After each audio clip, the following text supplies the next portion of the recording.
ফেব্রুয়ারিতে জাতীয় নির্বাচনের ঘোষণা দিয়েছেন প্রধান উপদেষ্টা। তবে আইনশৃঙ্খলা পরিস্থিতি নিয়ে এখনো বেশ সমালোচনা আছে। অন্যদিকে পুলিশের মনস্তাত্ত্বিক বাস্তবতা ও সংস্কার নিয়েও রয়েছে বহুমুখী চ্যালেঞ্জ।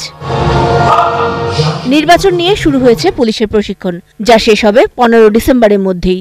এর উদ্বোধনী অনুষ্ঠানে সেসব চ্যালেঞ্জের কথাই মনে করিয়ে দেন আলোচকরা।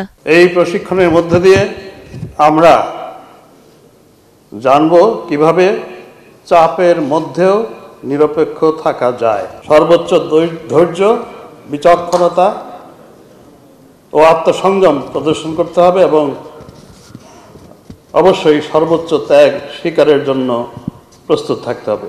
জুলাই আগস্টের পর আমরা যে নতুন প্রেক্ষিতে এই সংগঠনটাকে আমাদের দেশের মানুষের কাছে উপস্থাপন করতে যাচ্ছি, তার চূড়ান্ত পরীক্ষা হবে নির্বাচন। এজন্য বিগত 3 নির্বাচনের বিষয়গুলো মাথা থেকে ঝেড়ে ফেলার আহ্বান জানান স্বরাষ্ট্র উপদেষ্টা। আর আপনারা এই 14, 18, 24-এর নির্বাচন ওইটা মাথা থেকে মুছে ফেলবেন।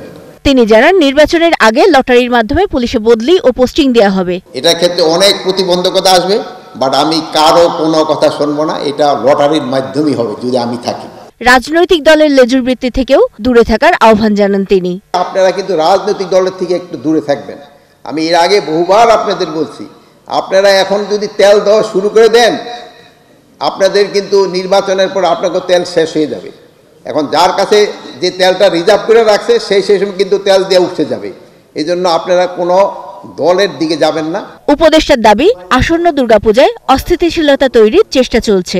সামনে দুর্গাপূজায় আবারও সারা দেশে অস্থিরতা সৃষ্টির পায়তারা হচ্ছে। গত বছরের ন্যায়ও এবছর সর্বোচ্চ সতর্কতা থাকতে হবে। আর রাজবাড়ীতে নুরাল পাগলা ইস্যুতে আইন শৃঙ্খলা রক্ষাকারী বাহিনীর কোনো গাফিলতি আছে কিনা তা খতিয়ে দেখা হচ্ছে বলেও জানান উপদেষ্টা। যারা করছে তাদের কিন্তু আমরা অলরেডি কয়েকজন 5 জনের আইনের আওতায় নিয়ে আসছি এবং তাদের জিজ্ঞাসাবাদের পরে আমরা হয়তো পুরো ঘটনাগুলি আরো জানতে পারব। মব নিয়ন্ত্রণে ব্যর্থ কিনা জানতে চাইলে তিনি তা অস্বীকার করে সবাইকে সহনশীল হবার আহ্বান জানান। না, আমরা ব্যর্থ হচ্ছি না। এখন যারা এটা মানে যে জিনিসটা করছে, একটা জিনিস আপনার খেলতে আমরা কিন্তু খুব অসহিষ্ণু হয়ে গেছি। নাদিয়া শারমিন, 71, ঢাকা।